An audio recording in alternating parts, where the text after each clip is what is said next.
I'm glad to see that you're practicing social distancing. That looks very nice. That's very good.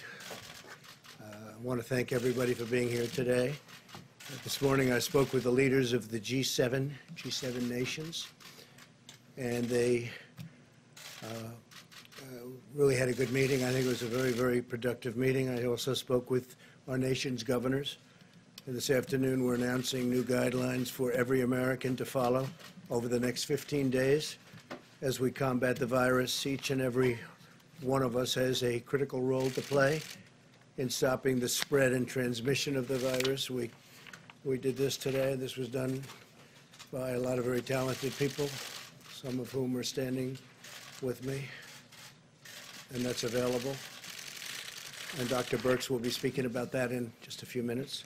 It's important for the young and healthy people to understand that while they may experience milder symptoms, they can easily spread this virus, and they will spread it indeed, putting countless others in harm's way. We especially worry about our senior citizens. The White House Task Force meets every day and continually updates guidelines based on the fast-evolving situation that this has become all over the world. It's all over the world. It's incredible what's happened in such a short period of time. On the guidelines of the task force, the new modeling conducted by Dr. Birx, and our consultation with governors, we've made the decision to further toughen the guidelines and blunt the infection now. We'd much rather be ahead of the curve than behind it, and that's what we are. Therefore, my administration is recommending that all Americans, including the young and healthy, work to engage in schooling from home when possible, avoid gathering in groups of more than 10 people, avoid discretionary travel, and avoid eating and drinking at bars, restaurants, and public food courts. If everyone makes this change or these critical changes and sacrifices now, we will rally together as one nation, and we will defeat the virus, and we're going to have a big celebration all together. With several weeks of focused action, we can turn the corner and turn it quickly. A lot of progress has been made. I'm also pleased to report today that a vaccine candidate has begun the phase 1 clinical trial. This is one of the fastest vaccine development launches in history, not even close. We're also racing to develop antiviral therapies and other treatments, and we've had some promising results, early results, but promising, to reduce the severity and the duration of the symptoms. And I have to say that our government is prepared to do whatever it takes. Whatever it takes, we're doing. We're doing it in every way. And with that, I'd like to just introduce Dr. Birx, who's going to discuss some of the things that we strongly recommend. Thank you. Thank you, Mr. President. I think you know over the last months we've taken very bold action to stop the virus from coming to our shores. And because of that, we gained time to really get together and understand the progress across the globe of what has worked and what hasn't worked. We now need to appeal to every single American so that they can have their role in stopping the spread of this virus. We've talked about things before about washing your hands, but we really want to focus on if you are sick, no matter who you are, please stay home. If someone in your household is diagnosed with this virus, the entire household should quarantine in the house to prevent spread of the virus to others.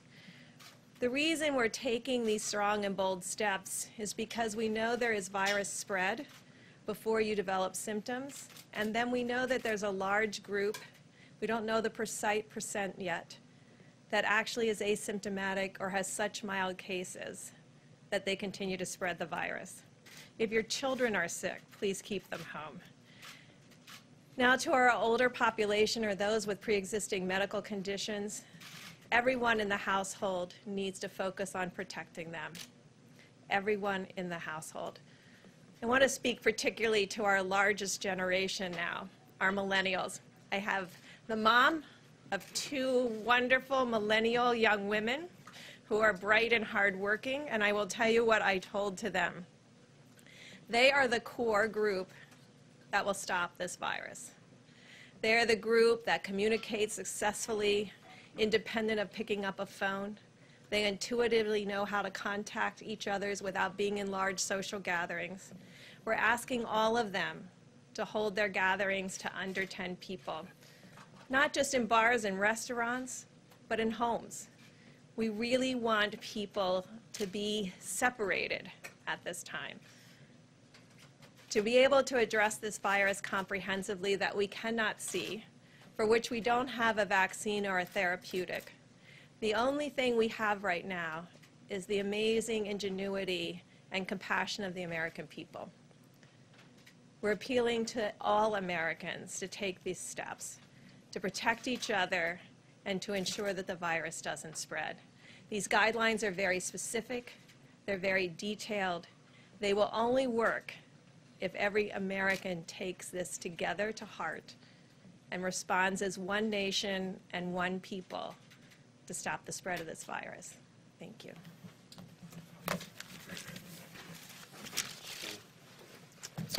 Thank you very much, Dr. Birx. So just to connect with what I mentioned to you in previous discussions in this room, and Dr. Birx said it very well, that in order to be able to contain and curtail this epidemic to not reach its maximum capability, we have a two-pillar approach, one of which I believe has been very effective in preventing the substantial seeding, and namely the travel restrictions that we've discussed many times in this room. The other, equally, if not more important, is when you have infection in your own country, which we do, and you know, I could read the numbers, but they're really essentially what we've seen yesterday, incremental increases both globally as well as in the United States, with the curve doing that. So therefore, the kinds of things that we do are containment and mitigation. What we're mentioning now, the guidelines, when you look at them carefully, I believe if the people in the United States take them seriously, because they were based on some rather serious consideration back and forth. Some may look at them and say they're going to be really inconvenient for people. Some will look and say, well, maybe we've gone a little bit too far. They were well thought out. And the thing that I want to re-emphasize, and I'll say it over and over again, when you're dealing with an emerging infectious diseases outbreak, you are always behind where you think you are if you think that today reflects where you really are. That's not word speak. It means if you think you're here, you're really here because you're only getting the results. Therefore, it will always seem that the best way to address it would to be doing something that looks like it might be an overreaction. It isn't an overreaction. It's a reaction that we feel is commensurate, which is actually going on in reality. So take a look at the guidelines, read them carefully, and we hope that the people of the United States will take them very seriously, because they will fail if people don't adhere to them. We have to have, as a whole country, cooperate and collaborate to make sure these get done. Thank you. Okay, go ahead. Mr. President, a lot of people are concerned about how long all of this might last. Do you have any kind of estimate that if Americans really were to band together and do what the White House is suggesting, how quickly you could turn this corner? My favorite question, I ask it all the time. How many times, Anthony? I think I ask him that question every day, and I speak to Deborah, I speak to a lot of them. I get the opinion. So it seems to me that if we do a really good job, we'll not only hold the death down to a level that is much lower than the other way, had we not done a good job. But people are talking about July, August, something like that. So it could be right in that period of time where I say it washes through. Other people don't like that term, but where it washes through. So is this the new normal until the height of the summer? We'll see what happens, but they think August, could be July, could be longer than that. But I've asked that question many, many times. Yes? That being said, Mr. President, Americans today and looking forward are living with so much anxiety and so much fear, facing uncertainty right now. I'm curious, how are you talking to your own family about this? How are you talking to your youngest son? Do you empathize with this sense of anxiety? People are really scared. Yeah. No, I think they are very scared. I think they see that we're doing a very professional job. We've been working with the governors and frankly, the mayors, local government at every level.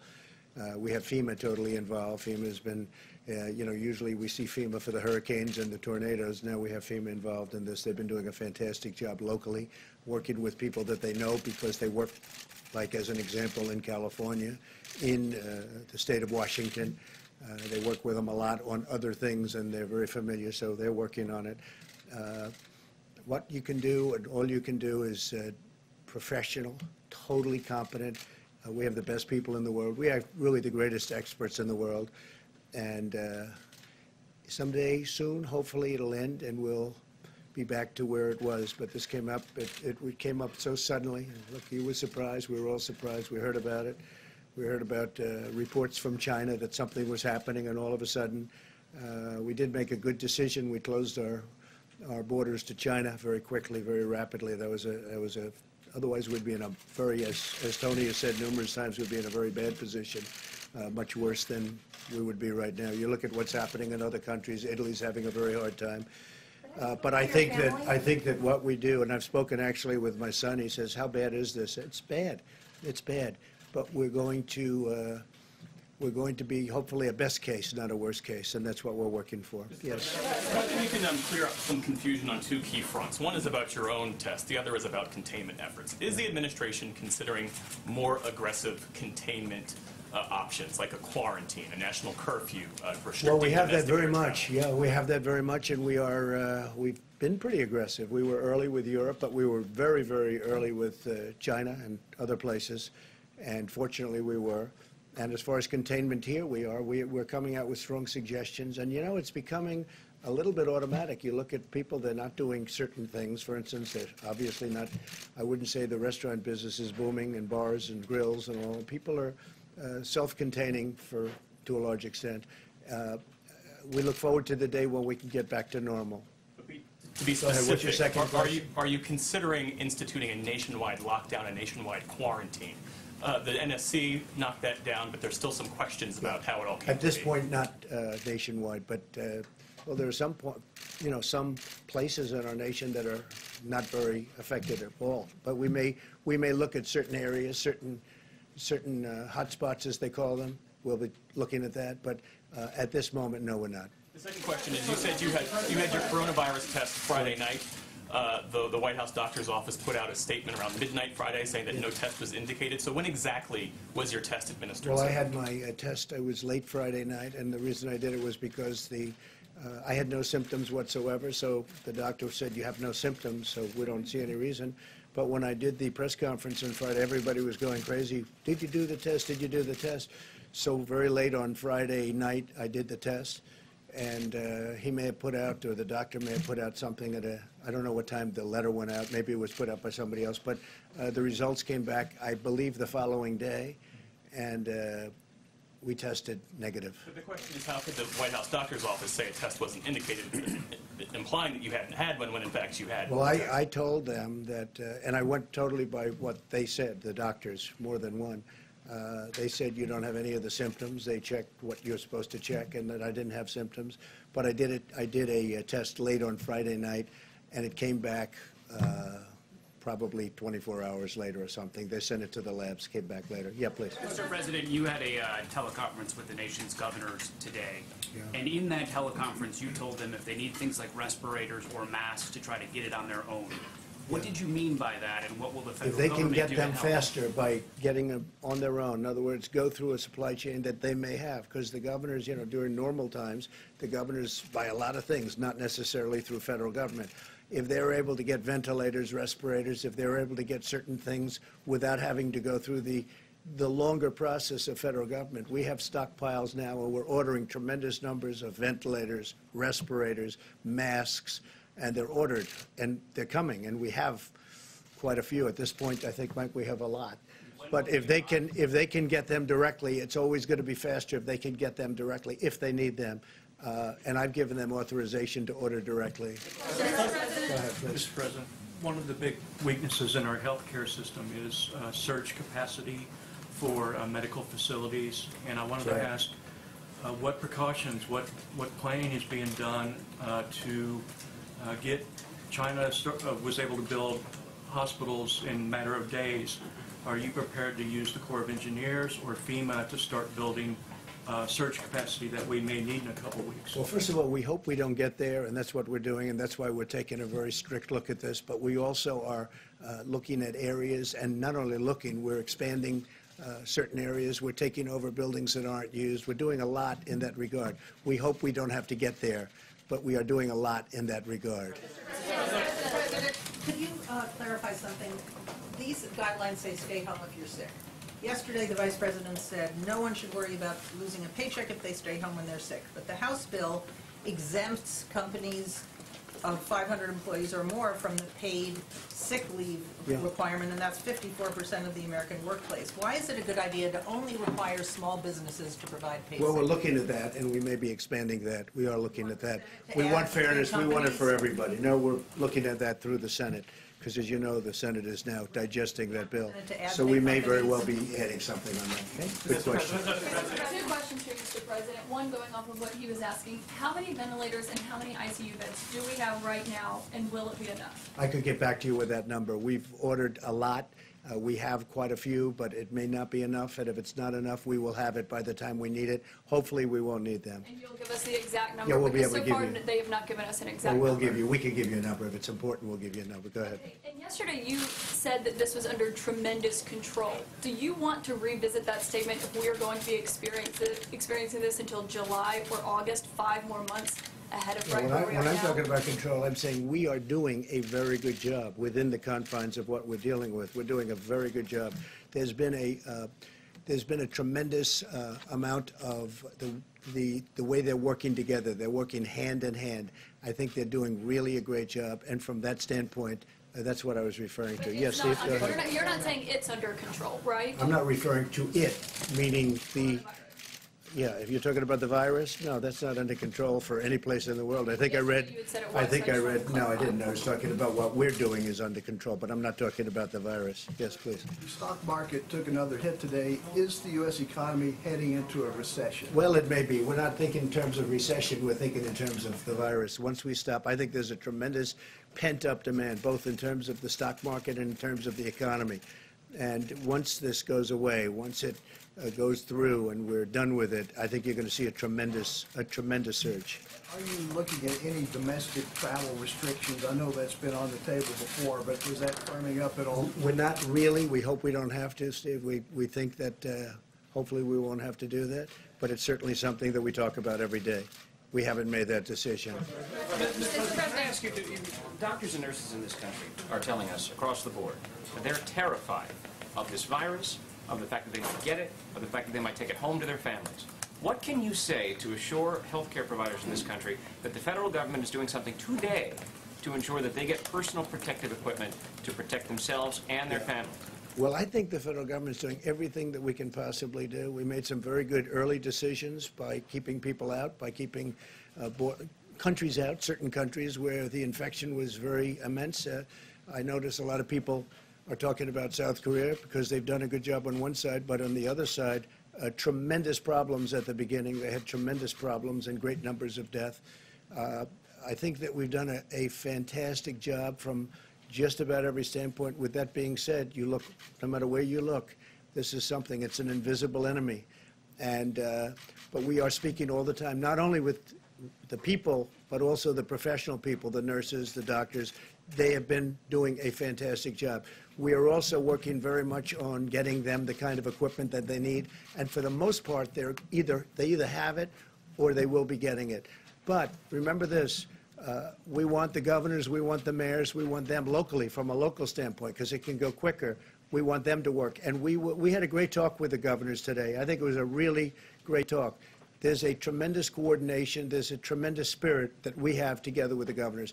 And that's pretty much, for the most part, bipartisan. Yeah. Mr. President, you told John that you think this could wash through, as you said, July, August. You just told Steve when he asked you about a possibility of recession. You said it may be. I'm curious, if there is a recession, when do you think that might hit? Well, I don't number one, determine recession. I just say this. We have an invisible enemy. We have a problem that a month ago nobody ever thought about.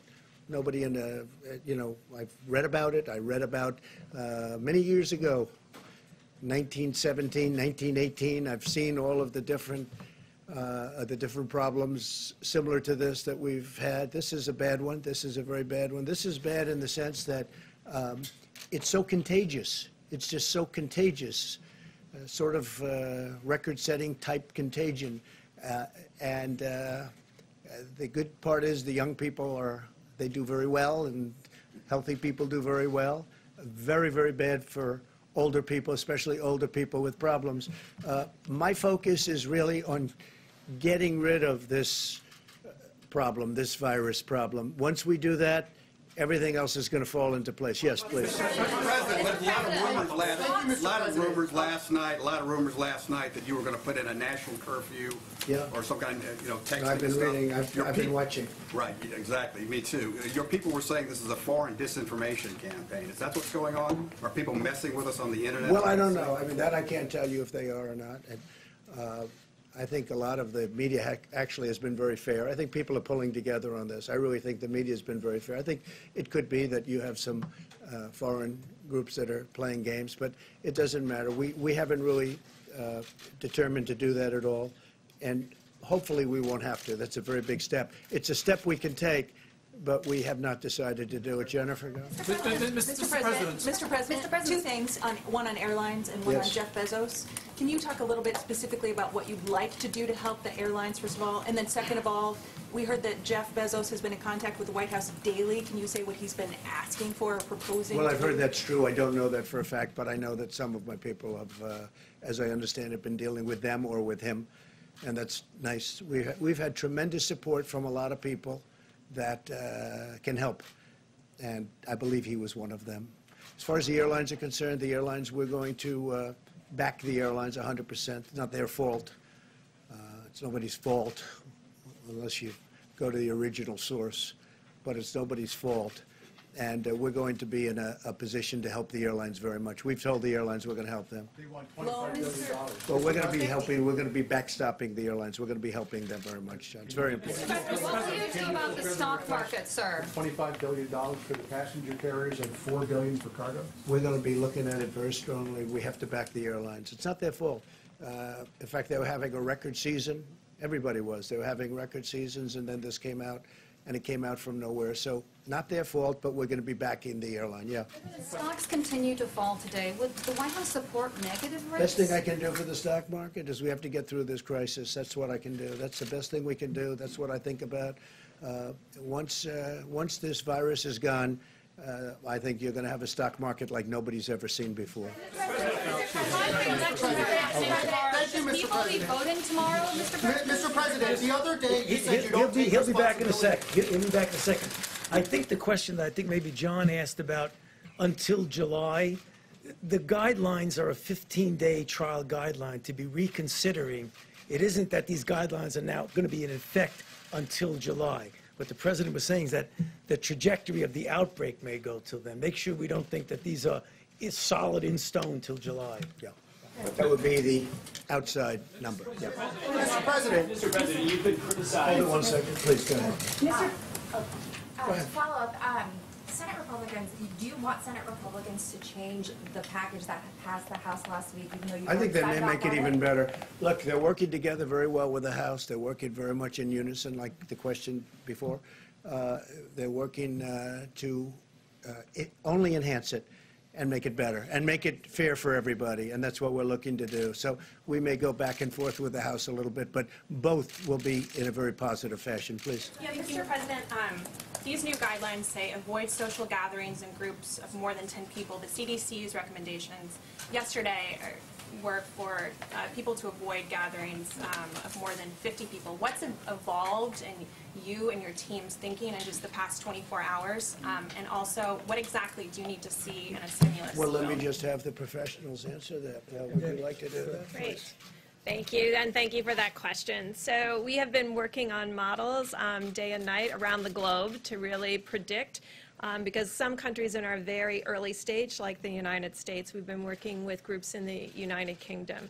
So we had new information coming out from a model, and what had the biggest impact in the model is social distancing, small groups, not going in public in large groups. But the most important thing was if one person in the household became infected, the whole household self-quarantined for 14 days, because that stops 100% of the transmission outside of the household. And as we talked about early on, it's silent. We had another silent epidemic, HIV. And I just want to recognize the HIV epidemic was solved by the community, the HIV advocates and activists who stood up when no one was listening and got everyone's attention. We're asking that same sense of community to come together and stand up against this virus. And if everybody in America does what we ask for over the next 15 days, we will see a dramatic difference, and we won't have to worry about the ventilators, and we won't have to worry about the ICU beds, because we won't have our elderly and our people at the greatest risk having to be hospitalized. Dr. Burks, can we ask you to comment on the equipment? Doctor? Go ahead. Yes, Mike, please. Thank you, Mr. President. Very productive call today with governors. We talked about the new rollout of testing that we described yesterday, and drive-through and community-based testing. And I know how grateful the President is for the efforts that governors are making, and now with the Admiral and the United States Public Health Service as well as FEMA, we made great progress today in coordinating those efforts. But the other issue that was raised with the President today was personal protective equipment. And the reason I mentioned testing is because one of the recommendations that we have for states is that these remote testing sites make a priority of two groups. One would be people over the age of 65 that have symptoms. We don't want them to go to hospitals or emergency rooms. We want them to go to a remote site in a parking lot or at an isolated community location. But the other category is our healthcare workers. We want to make sure that our healthcare workers have the opportunity to be tested, and using that new high throughput test that the President arranged with our major commercial labs, we'll be able to do that much more expeditiously. So we're putting a real priority on our extraordinary healthcare workers that are at this very hour coming alongside people that are struggling with the coronavirus and people that are concerned that they may have been exposed. The other piece is we're grateful that the legislation passed by the House of Representatives includes liability protection for N95 masks produced by companies like 3M in Minnesota, by Honeywell. Literally tens of millions of masks are produced every year for industrial purposes, for construction. But the health experts say they can be used just as readily to protect healthcare workers from respiratory ailments. 3M and other companies were not able to sell those to hospitals, but the President negotiated with the Democratic leadership of the House and Senate. We've added a provision to the bill that will literally, from one company alone, add another 30 million masks per month back to the marketplace. We're strengthening the supply chain, and healthcare workers around America can be absolutely certain that the President and our entire team are going to continue to put the health of America first and put first our healthcare workers across this country that are meeting the needs of the people of our country. Mr. Vice President, how many test kits have been sent out and how many people can actually be tested? I think the Admiral can answer that. And you might want to talk about the roving also. So thank you very much for that. As we talked about yesterday, we're really entering a new phase of testing. At first, we were at the initial phase where the CDC-developed test was only available in public health laboratories in the CDC. Works very well for a few thousand tests per day after it gets running. We're now moving into a phase that the big commercial laboratories with high throughput screening have availability. So as we talked about last week, because of the historic efforts of the FDA, a Roche test and, as the President predicted, a Thermo Fisher test were both produced last week under an emergency use authorization. 1.9 million of those tests will be sequentially into the ecosystem this week. From the information we have right now, 1 million tests are available with all the reagents, everything ready to go, primarily at the reference labs called Quest, LabCorp, and a couple others. Now, it doesn't matter if they're not in your neighborhood, because every day when people get tests, a little white box goes out in front, it gets shipped by an incredible distribution system, the test result, and it's electronically reported. So these are available to people nationwide. We expect more and more than 1 million coming on board this week as the reagents come up and as people with the testing capacity validate that in their own hospitals and other places. And in the future, we expect at least 2 million next week and at least 5 million the week thereafter. There are also a whole growth of what's called laboratory determined testing or laboratory-derived testing, where individual laboratories, because of the regulatory deregulation of the FDA, can develop their own tests and start using them. So if you're a CLIA-certified lab with complexity, you can do that. So the point is, testing is now entering sort of what we normally do in the healthcare system, where big labs in a high-throughput basis receive these through normal channels. So that part of it is really underway. Do you know how many Americans have actually been tested? Do you have a number? There is a number. I don't have that number because I've been working on setting up this distribution system. So this is where we are. The state and public health laboratories in the CDC are published every day on the CDC website. The CDC gets feeds from LabCorp and Quest, and they get that on a daily basis. What is not being received right now, and Ambassador Birx is fixing, is that these homegrown tests in highly complex labs don't necessarily get reported in the system. However, as we move forward, particularly in the commercial phase of where we are right now, we expect about 80 to 85% of the tests to flow right into the CDC. We know them. That's not good enough for Ambassador Birx. She wants 100, and we'll work on that.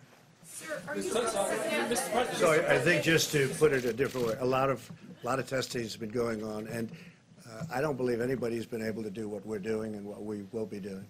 And let me just say that we talked about the drive-through testing yesterday. I want it to be clear to everybody, this is just another tool for states and local public health systems and healthcare systems to use. It's not replacing testing that goes on in a doctor's office or in a hospital, or if you go to your doctor and wants to get tested in that office. This is just another tool that we're helping the states to have. And again, as we talked about, this is modeled on the FEMA-based points of distribution system, optimized for testing. We expect this week, we now have gear, people being shipped right now today that will be in over 12 states with multiple sites, many of states having multiple sites, to start augmenting the local capacity and really providing the state and the local people what they need as another way for people to get tested. So this has never been done before. That's never been done, and certainly not on a level like that. And I will say that I think I can speak for the professionals that if you don't have the symptoms, if your doctor doesn't think you need it, don't get the test. Don't get the test. I think that's very important. Not everybody should run out and get the test. That's right. But we're able to handle tremendous numbers of people. John? Mr. President, earlier today, Governor Cuomo of New York said that he believes that hospital capacity soon will be overwhelmed and implored you to call on the Army Corps of Engineers to build temporary facilities to house patients. Is that something we're looking into it? We've heard that. We've heard it from really two places. There are two places that have specifically, New York being one, and we are looking into it very strongly. Yeah. Steve, go ahead, please. Sir, how have you changed your own behavior to take account of this virus? Are you washing your hands more? Oh, I've always washed my hands a lot. I wash my hands a lot, probably, maybe if anything more, certainly not less. What was it like taking the test? It's not something I want to do every day, I can tell you that. It's, you know, it's a little bit of a, it's a little bit of good doctors in the White House, but it's a test. It's a test. It's a medical test. Nothing pleasant about it. You had said that in a tweet that Governor Cuomo should be doing more. Well, I think he can do more. What specifically but I think should he be doing? I think he can do more. And you know, it's an area of the country that's very hot right now. I think New Rochelle, and a place I know very well. I grew up right near New Rochelle. I think it's a very, no, I think it's an area that has to be tamped down even more, because it's a hotbed, there's no question about it. So I think they can look at doing it, but we're getting along very well. We've had a very, in fact, I noticed you made some statements just now that the relationship with the federal government has been good. The federal government has done everything they've wanted us to do. But we can, I think it's very important that all of the governors get along very well with us and that we get along with the governors, and I think that's happening. The defense secretary and the assistant defense secretary have decided to separate and be in a bubble to avoid the spread of the disease and to protect the chain of command. Is that something you and the vice president should be doing? And has there been any talk about having to have a 25th Amendment? Well, we haven't thought of it, but I will say this, that we're very careful. We're very careful with being together. Even the people behind me they've been very strongly tested. I've been very strongly tested, and we have to be very careful. But everybody should be vigilant. We have to be vigilant. Yeah, please. Mr. President, two simple questions for you, Mr. President. Go ahead, please. Two simple questions for you, Mr. President. Hold it before you. Okay. I don't know if this is a question for you or for Dr. Burke, but Dr. Burke said that it is the millennials who are going to lead us through this, and that now is the time to look out for the older people in our home. Older might be a state of mind, not necessarily an age. So for those millennials of us who have parents who are in their 50s, 60s, 70s, what is older? What should we tell them at this point?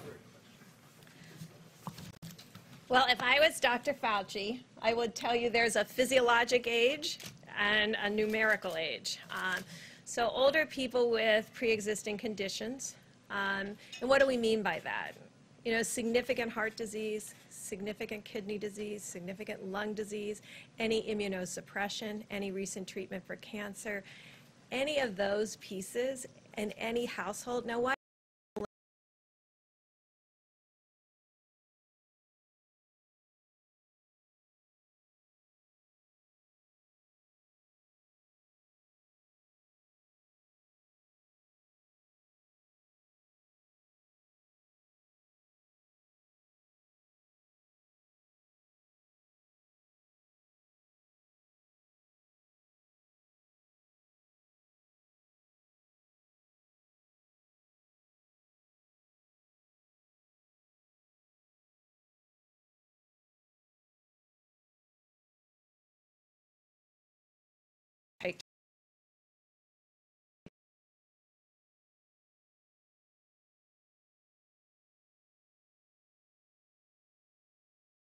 A significant medication and be a substantial risk. You could be 30 and having come through Hodgkin's disease or non-Hodgkin's lymphoma and be of a significant risk. So there are risk groups in every age group, but there's more millennials now than any other cohort, and they can help us at this moment. Mr. President, thank you very much. Thank you very much, Mr. President. You already talked. Mr. President, the other day you said that you were not responsible for the testing shortfall. Very simple question. Does the buck stop with you? And on a scale of 1 to 10, how would you rate your response to this crisis? I'd rate it a 10.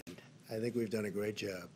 And it started with the fact that we kept a very highly infected country, despite all of even the professionals saying, no, it's too early to do that. We were very, very early with respect to China. And we would have a whole different situation in this country if we didn't do that.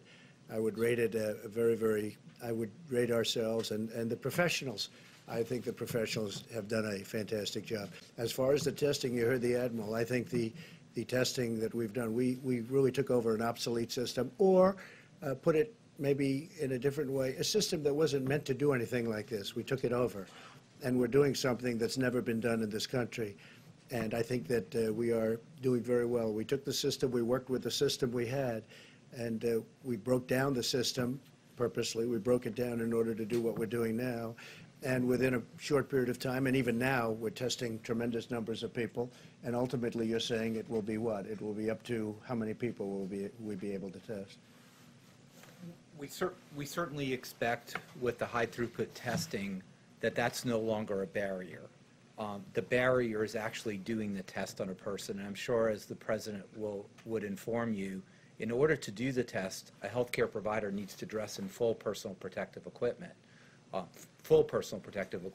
there's a swab that's put in the back of the nose all the way to the back of the throat. It's called a nasopharyngeal swab, which is then put in media. The next person who has to get tested, that healthcare provider has to change all the personal protective equipment. When you put that in, it's highly likely a person coughs or sneezes, so you're at risk. So that's what we're trying to fix now by the mobile platforms, by all the things we're doing, is to enable sort of high throughput of this swabbing. And we're doing some technological things too that might be breakthroughs to make it much faster. But we certainly expect that from thousands of people per day, we will be at the tens of thousands of people per day this week, according to those who are. Does the buck stop with you, Mr. President? Does the buck stop with you? Yeah, normally, but I think when you hear the, this has never been done before in this country. If you look back, take a look at some of the things that took place in 09 or 11 or whatever it may have been. They never did. Nobody's ever done anything like what we're doing. Now, I will also say, Admiral, I think we can say that we're also getting this ready for the future, so that when we have a future problem, if and when, and hopefully we don't have anything like this, but if there is, we're going to be we're going to be starting off from a much higher plateau, because we were at a very, very low base. We had a system that was not meant for this. It was a smaller system. It was meant for a much different purpose. And for that purpose, it was fine, but not for this purpose. So we broke down the system, and now we have something that's going to be, and is very special, and is ready for future problems. I think we can say that very strongly. Yeah. Go ahead, please. Thank you, Mr. President. Yes. How close are you to shutting down America's northern border with Canada? And could you also speak to the fact about the elections that are supposed to be taking place tomorrow? Is it your advice that those states postpone those elections? Well, I'd leave that up to the states. It's a big thing, postponing an election. I think, to me, that really goes to the heart of what we're all about. I think postponing an election is a very tough thing. I know they're doing, because they've been in touch with us, they're doing it very carefully. They're spreading people out at great distances, as you can see.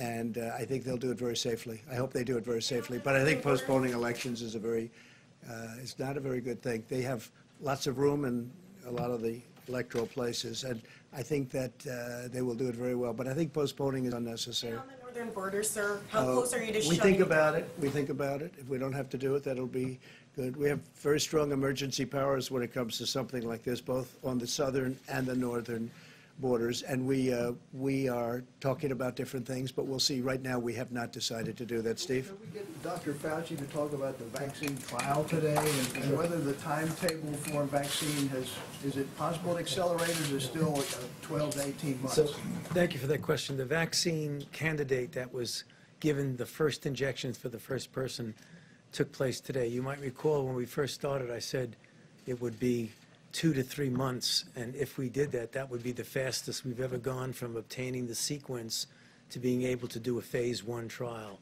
This has been now 65 days, which I believe is the record. What it is, it's a trial of 45 normal individuals between the ages of 18 and 55. The trial is taking place in Seattle. There will be 2 injections, one at 0 day, first one, then 28 days. There will be 3 separate doses, 25 milligrams, 100 milligrams, 250 milligrams, and the individuals will be followed for 1 year, both for safety and whether it induces the kind of response that we predict would be protective. And that's exactly what I've been telling this group over and over again. So it's happened. The first injection was today.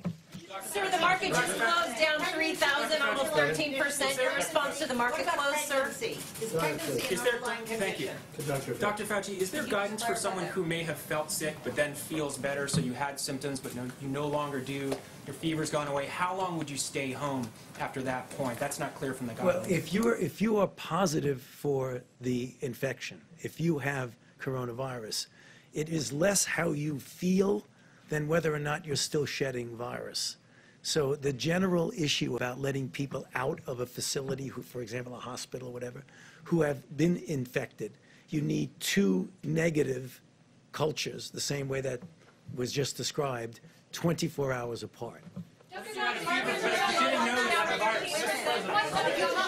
Yeah, no, the market will take care of itself. The market will be very strong as soon as we get rid of the virus. Yes. Could you clarify about pregnant women? Is that an underlying, because the UK said today that pregnancy was one of those underlying conditions. Do we say that too?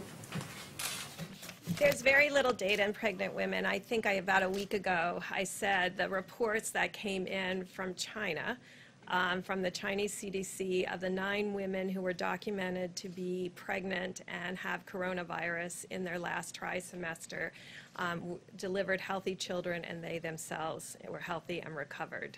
That is our total sample size, and we will be getting more data from countries. While countries are in the midst of this crisis, like Italy, I try not to bother them frequently to get us their data. We try to get it just weekly from the countries that are in the midst of responding to the epidemic, so that their focus is on their individuals in their country.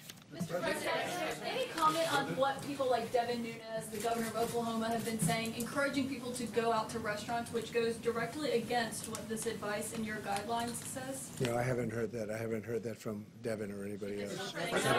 Should they stop saying that? Well, I'll have to see what they said. But They encourage people to go to restaurants if they felt okay with their families. I would disagree with it, but right now we don't have an order one way or the other. We don't have an order, but I think it's probably better that you don't, especially in certain areas. Oklahoma doesn't have a tremendous problem. Oklahoma, you said the governor of Oklahoma. Devin Nunes And is Devin. another. Yeah, well, I hadn't heard that. So should they be doing that, or should they not be doing Oh, that? it's in adverse to Oklahoma? what the professionals are saying. That's, you know. And what you're saying in your guidelines, Yeah. that people shouldn't No, be going it's to adverse, restaurants. but I'll take a look at it. Absolutely. I don't know who would be best to answer this question, maybe Secretary Hayes or Dr. Fauci. School districts across the country are closing down, yet for the most part daycare centers remain open, and considering that children can sometimes be asymptomatic carriers and go home to older individuals, are there any recommendations about daycare centers? I prefer if one of our medical professionals discuss that, given that's a clinical recommendation. That's a good question, John. In the original guidelines as they were presented, it was schools, not daycare. I think it's very important. We should probably, if we have not discussed that, go back and discuss that in some detail about whether or not that's equivalent to school. It's a good question. A question about the sort of underlying public health strategy behind some of these guidelines. Telling people to avoid restaurants and bars is a different thing than saying that bars and restaurants should shut down over the next 15 days. So why was it seen as being imprudent or not necessary to take that additional step, offer that additional guidance? Doug, do you want to answer that? Well, I think we have to say the data that has been coming out, and I'm sure you're all up to date on how long the virus lives on hard surfaces. And that has been our concern over the last 2 weeks. No, I'm sorry. Go ahead. Okay. Go ahead. I just wanted to read. There's an answer to this. Oh, yeah. Go ahead, Tony. He was my mentor, so I'm going to have to let him speak. The small print here, it's really small print. In states with evidence of community transmission, bars, restaurants, food courts, gyms, and other indoor and outdoor venues where groups of people congregate should be closed. Mr. President, are you telling governors in those states then to close all their restaurants? Well, and we their haven't bars? said that yet. Why We're not? recommending, But if but you we're think this will recommending work. things. No, we haven't gone to that step yet. That could happen, but we haven't gone there yet, please. So on the election, you're saying it's a bad thing to postpone it, but if you got the 10-person maximum, guideline, in a practical sense, can you have rallies? Can you primaries surely gather more than 10 Well, people? hopefully this How's it gonna will work? pass through, and hopefully that we'll have, everybody will be going to restaurants and flying and being on cruise ships and all of these different things that we do. And it will very, very hopefully be in a fairly quick period of time. But we're taking a tough stance. We may make certain other decisions. We may enhance those decisions. We're going to find out. As per the question that you were asking, some of those decisions may be had. How about one more? On the cyber attack on HHS, Yeah. is there any reason to believe that they were trying to hack into the system and gather information from the system? And also, is there any reason, so were they trying to hack to get information? And also, do you have any reason to think that it could have been Iran, Russia, Do you have any reason to believe it was before and after? So in the previous 24 hours, we saw a great deal of enhanced activity with relation to the HHS computer systems and website. Fortunately, we have extremely strong barriers. We had no penetration into our networks. We had no degradation of the functioning of our networks. We had no limitation of our capacity for people to telework. We've taken very strong defensive actions. The source of this enhanced activity remains under investigation, so I wouldn't want to speculate on the source of it, but there was no data breach or no degradation in terms of our ability to function and serve our important mission here. Thank you. Mr. Vice Mr. President, President, have you what been are you tested looking yet? for in another Sir, have stimulus you been package, tested? sir? Could you speak to that?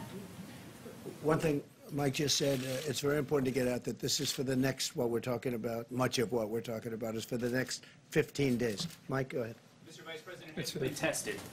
I've not been tested yet.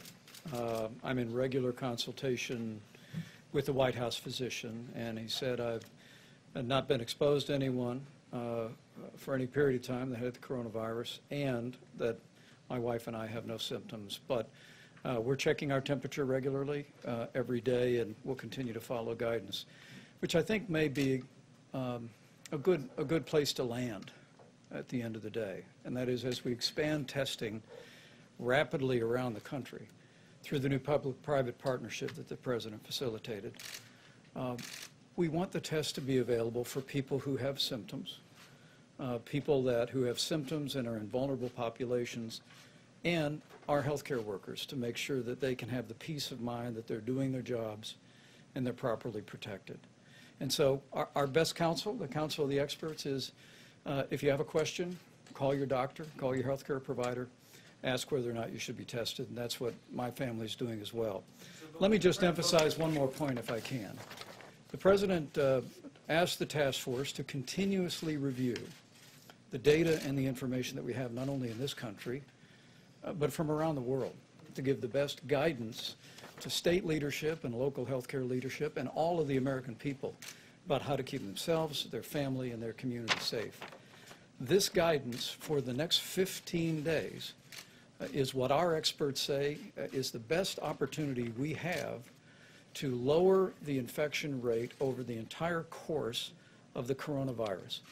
Just as the President did by suspending travel from China, just as he did with travel advisories and screening from Italy and South Korea, just as we've done with Europe and at midnight tonight with the UK and Ireland. We'll continue to take very decisive steps to lower the spread of the coronavirus. But we want every American to know, and we would ask all of you in the media to spread the word of the American people that this is advice on behalf of the President of the United States to every American, what you can do over the next 15 days to prevent the spread of the coronavirus. And we're calling on every American to do your part, because together we'll get through this and we'll find our way forward.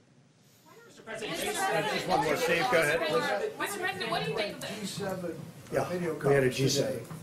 What was the upshot of It that? And was, are you still going to be able to meet at Camp David? I think Well, it it's looks in- like it. And are you confident in their responses, as you are with I'm your very own? confident that they're in a position that some of them are in a rough position, if you look at a couple of them, and some are heading toward pretty rough territory. We had a very good conference. It was a teleconference. Everybody was on the phone, every leader, and almost 100% was devoted to the subject that we're talking about today. And they are working very hard. And they're very concerned, obviously, but they're working very hard. But I would say just about all of it was, Steve, all of it was devoted to what we're talking about. Hold that summit at Camp David? I think so. I mean, so far it seems we didn't even discuss that. It's still a ways off, but it was a very good discussion, and they have. There's a great camaraderie. There's a great togetherness. I think I can say that very, very strongly. Thank you all very much. Thank you. Thank you very much.